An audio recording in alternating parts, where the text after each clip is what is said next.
They laughed behind their wine glasses, thinking he'd hit rock bottom. At the annual Palmer family reunion in Sedona, everyone had something to brag about: real estate deals, Ivy League accolades, venture capital wins. Everyone except David Keller, once a lead engineer at a rising tech firm in Phoenix, now the cautionary tale whispered about near the hors d'oeuvres. Just 2 months earlier, David had been fired from Nova Systems after they abruptly scrapped his cutting-edge cybersecurity project and quietly sold it off without his name on it. His cousins, always ready with passive-aggressive jabs, assumed he'd flamed out in the high-speed world of tech. But what they didn't know, what no one knew, was that David hadn't walked away empty-handed. For the past 5 years, in the quiet hours between work and weekends, he had been building something revolutionary: Sentinel, an AI-driven defense system designed to evolve against cyber threats in real time. And hidden deep inside the code, a time-triggered protocol silently waiting for the right moment to reveal the truth. So as his cousin bragged about IPOs and six-figure bonuses, David watched the clock. He wasn't there to argue. He was there to let the truth speak for itself. At exactly 6:06 p.m., phones across the patio buzzed. Nova's stock was suspended. Federal investigations were underway, and the so-called family failure. He was just getting started. Most people in David Keller's world were obsessed with attention, sleek apps, shiny presentations, big investor headlines. But not David. While others chased applause, he built in silence. Long before his family called him a failure, long before Nova Systems fired him, without a second thought, David had already been working on something that would eventually change everything. It started 5 years earlier in a quiet spare bedroom of his Tucson home, where an old desk and a second-hand laptop were his sanctuary. His project wasn't flashy. It didn't fit into the trendy lifestyle AI space his company was beginning to lean into. Instead, it was practical, purposeful. A digital guardian meant to protect sensitive systems from cyber threats, not just detect them, but learn from them, adapt, and fight back smarter each time. He named it Sentinel. David didn't talk much about Sentinel, not even at work.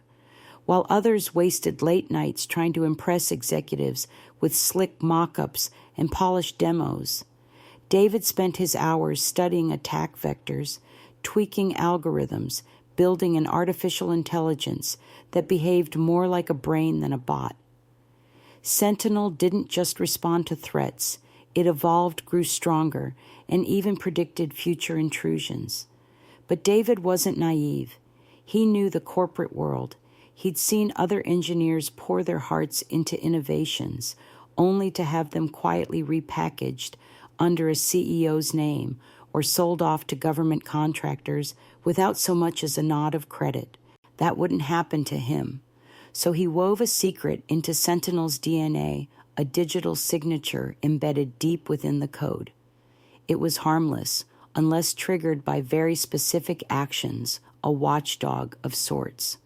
It logged every interaction, every attempt to modify the system, and waited. Everything changed when Nova Systems' new CEO, Martin Grayson, called David into his office. Martin didn't even look up from his phone. As he delivered the news, the company was pivoting. Cyber defense wasn't sexy enough. Investors wanted lifestyle tech, smart fridges, digital pets, subscription-based mindfulness. Sentinel didn't fit. And worse, Martin told David they'd already sold the core code to a private buyer. Just like that, 5 years of blood, sweat, and genius were swept aside with a handshake and a severance package. David didn't argue. He signed the paperwork, thanked them politely, and walked out with his laptop under one arm and a quiet fire burning in his chest. They thought they were done with him. They didn't know Sentinel was still watching. What Martin Grayson and his board never understood was that Sentinel was never truly theirs. David had developed every line of code at home on his own machines. The only time it ever touched Nova's system was during a short test period, one they had approved in writing. David had the emails to prove it, and now that Nova had illegally sold the technology, they'd unknowingly activated Sentinel's hidden protocol.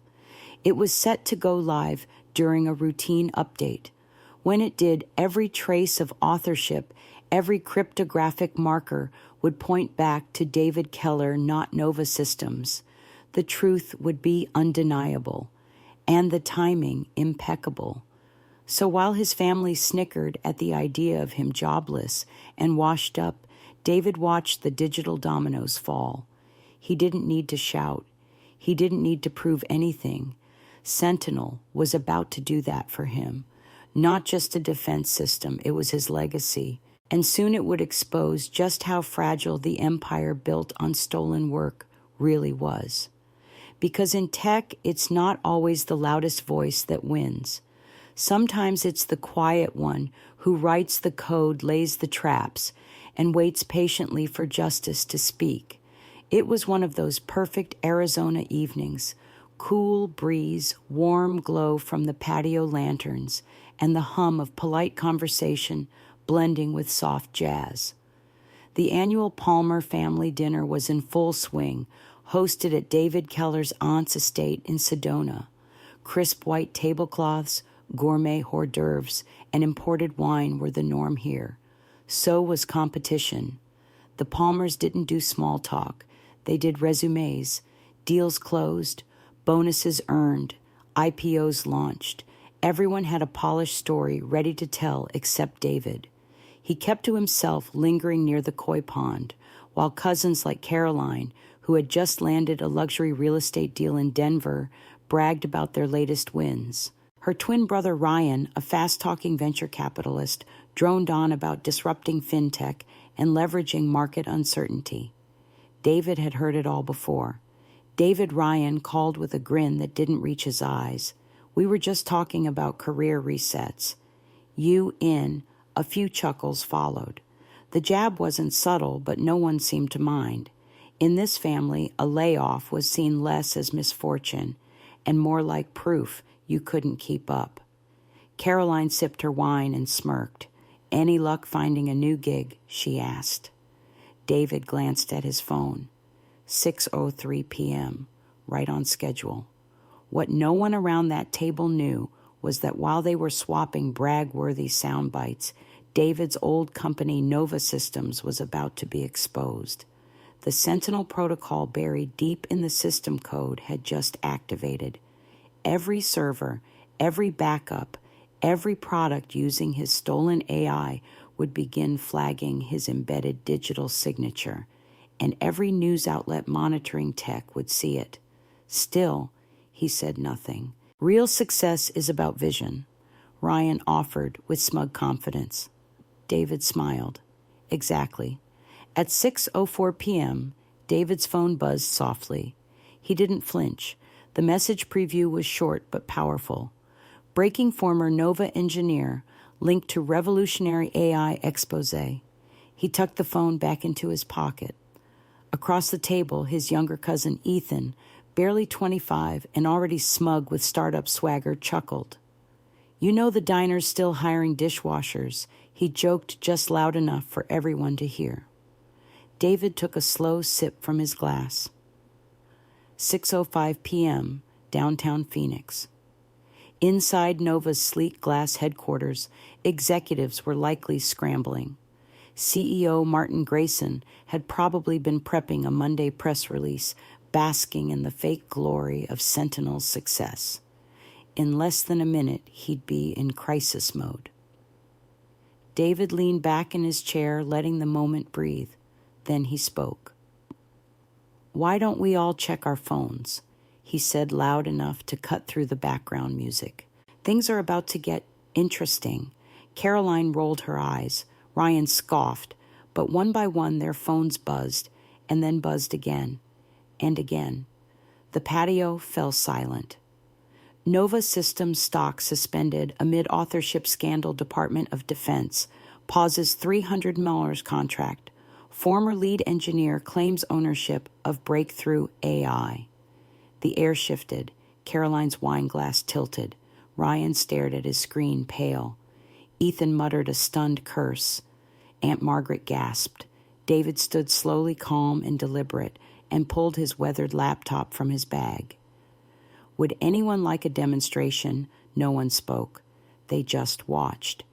He opened a secure feed showing Sentinel's verification protocol in action. Line by line, date by date, every bit of code traced back to him. 5 years of nights, weekends, and holidays poured out in unfiltered, undeniable proof. Across the patio, you could hear reputations crumbling, the sound of LinkedIn profiles being mentally rewritten. Ryan, once so smug, now looked lost. Caroline's polished veneer cracked under the weight of legal implications she couldn't spin away. David closed the laptop gently. He didn't raise his voice. He didn't need to. Sentinel had spoken, and for the first time in years, every single person in that family was looking at him, not with pity, but with a dawning realization. They hadn't just underestimated him. They had no idea who they were really dealing with. The patio was quiet now. No more smirks, no clever comments. Just the buzz of phones and the hush of realization. The same people who once rolled their eyes at David Keller were now hanging on his every word. He set down his glass, opened his weathered laptop, and turned the screen so everyone could see. The faint glow of code lit up the patio table like a campfire around which the truth finally gathered. Here's how this all started, David said calmly. 5 years ago, I began building Sentinel, an AI that doesn't just stop threats, it learns from them, evolves in real time. I didn't build it for Nova Systems. I built it in my home office on my machines with my money, and I kept receipts. He clicked over to a second window. There it was, an email thread between him and Martin Grayson, Nova's CEO. The subject line, request to test prototype in sandbox environment. Date stamped, signed, approved. You see, David explained, I only used Nova's system for testing. They never owned Sentinel. In fact, Martin signed off on limited access with full IP protection on record. He didn't even bother to read the fine print, or maybe he just assumed no one like me would ever challenge him. Caroline's jaw dropped. Ryan leaned in, scanning the emails, like a man trying to stop a train that already left the station. David wasn't done. He opened another file, this time a folder labeled Legal Documentation. Inside 17 patent certificates, all filed under David Keller's name, each one covering a core feature of Sentinel, its adaptive learning, its encryption engine, its evolving threat detection protocols. Every single element they sold to the government under the Nova brand, he said, looking directly at Ryan. It's mine. And the moment they activated Sentinel inside that contract build, they triggered my watchdog code. Ryan's voice cracked. That defense contract, it was based on stolen technology, David finished for him. And now the Department of Defense knows. Even Caroline, who once joked that David should have gone into sales, was silent. Her gaze flicked between the screen and the phone in her hand, now filling with news alerts and legal commentary. Then David clicked once more. The laptop displayed a live feed Sentinel's digital signature validation, showing exactly how the system traced authorship using cryptographic markers baked into the original framework markers that couldn't be faked, erased, or overwritten. I didn't just build code, David said. I built truth, and I built it to last. From across the patio, David's cousin Ethan stepped forward.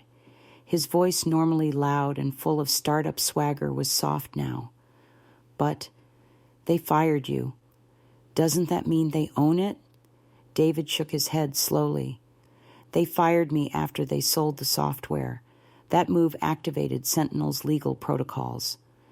Everything they tried to hide, every shady sale, every modification was logged and archived automatically. He pointed at the feed, and that right there, that's a digital paper trail they'll never outrun. Even Jessica Caroline's older sister and a corporate attorney now looked visibly rattled. You mean Nova doesn't hold any claim? David turned his laptop toward her. Not a single line of code. And thanks to their arrogance, I now have public proof of theft, breach of contract, and IP violation. This won't just be a lawsuit, it'll be a lesson.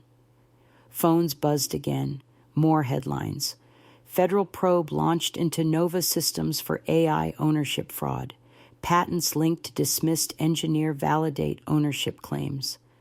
Ryan looked like he'd aged 10 years in 10 minutes. Caroline muttered something under her breath about liability. David.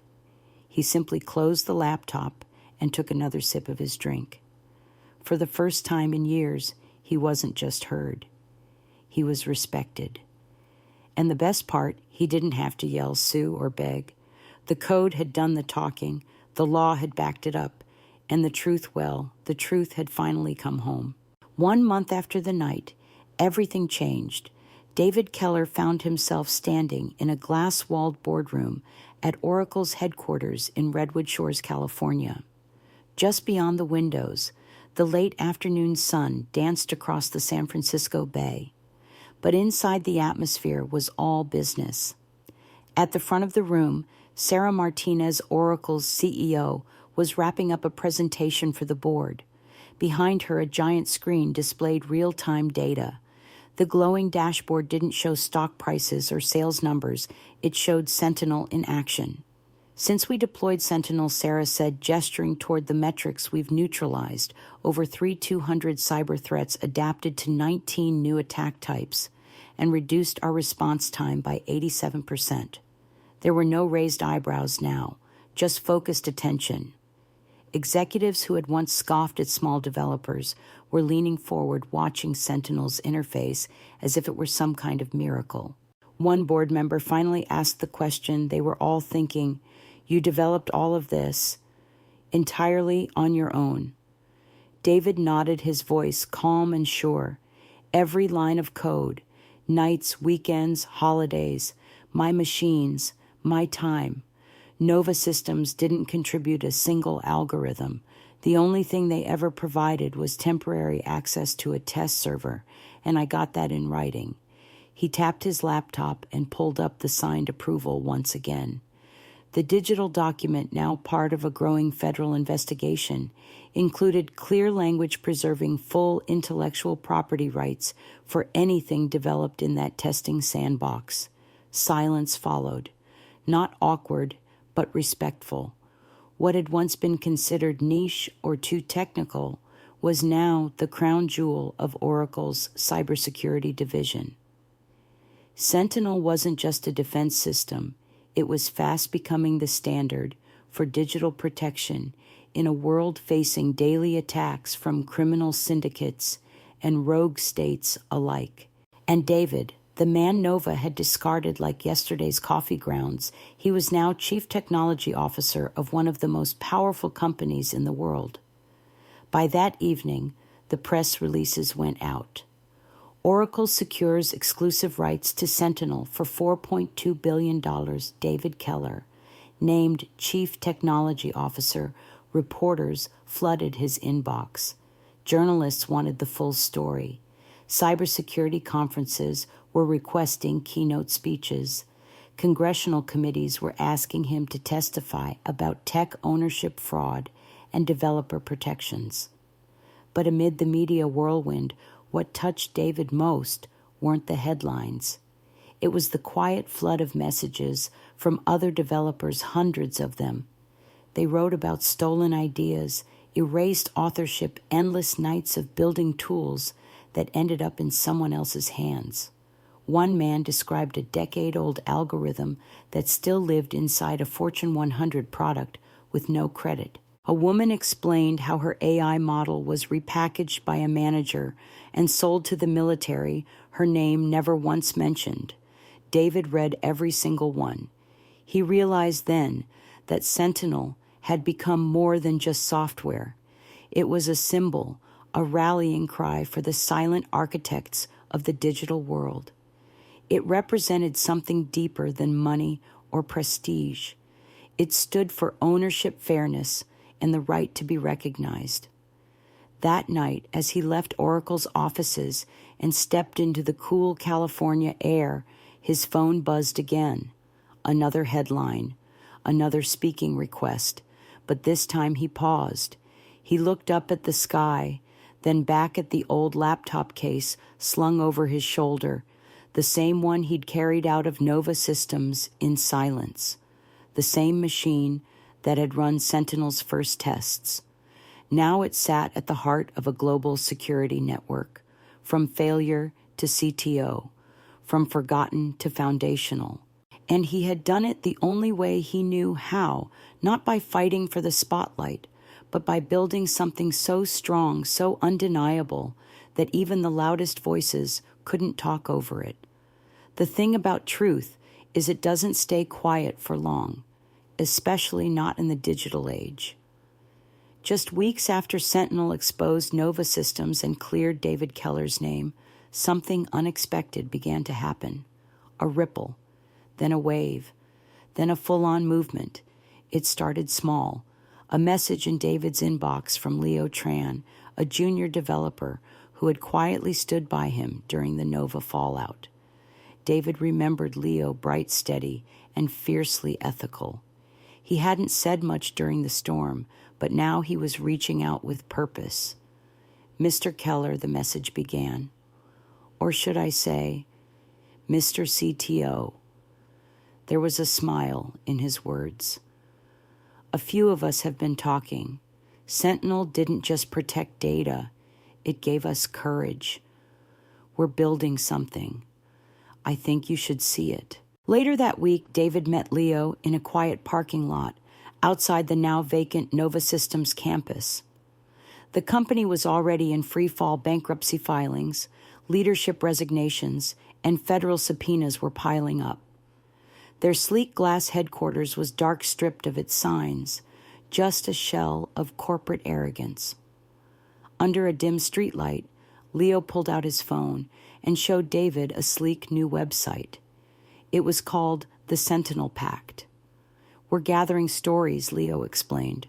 Real developers, real code, every stolen commit, every invention misattributed to a manager, every name scrubbed from release notes. We're archiving it all crowdsourced, time-stamped, and traceable. David scrolled through the submissions, dozens already, then hundreds. Names, dates, screenshots, emails, repositories.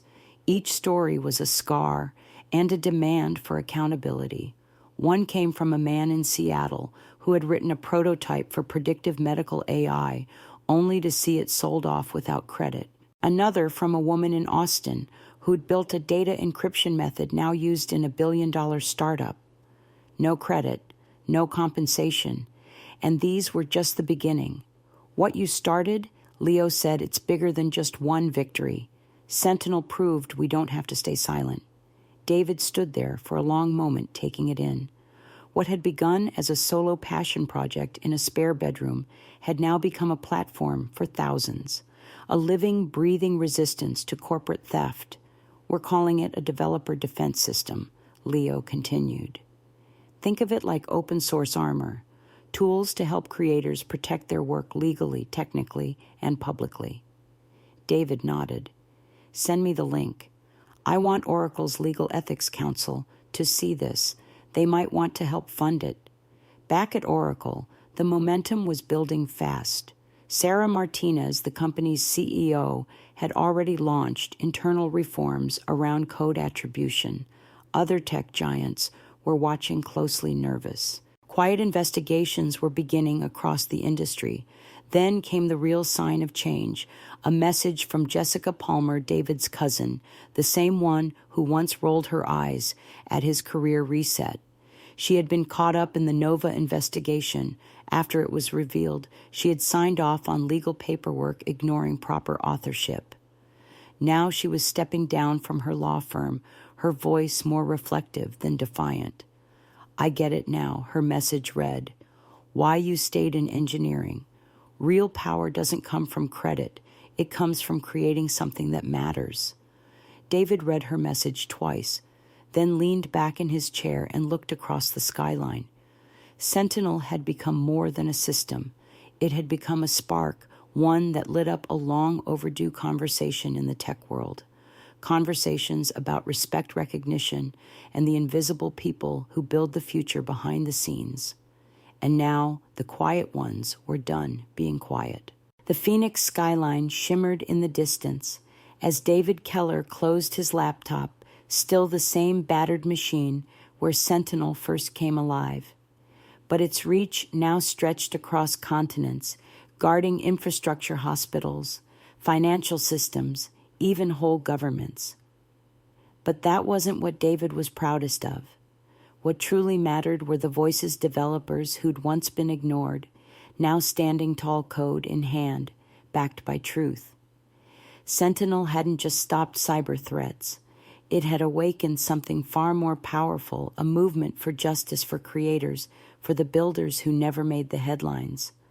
One evening, a new message popped up. It was from Trevor, the same cousin who once joked about dishwashing jobs. "Signed up for a coding boot camp," the message read. "Think you'd mentor me? I want to build something real." David smiled.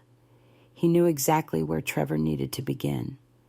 Success isn't about titles or Teslas. It's not about who talks the loudest. It's about who puts in the work and protects what they create. In a world that often rewards flash over substance, the quiet ones, the builders, hold the real power. Stay true to your craft. Your time will come. If this story moved you, leave a comment below. Have you ever been underestimated or had your work overlooked? Hit the subscribe button for more real, inspiring stories about justice, redemption, and the quiet strength of those who build behind the scenes.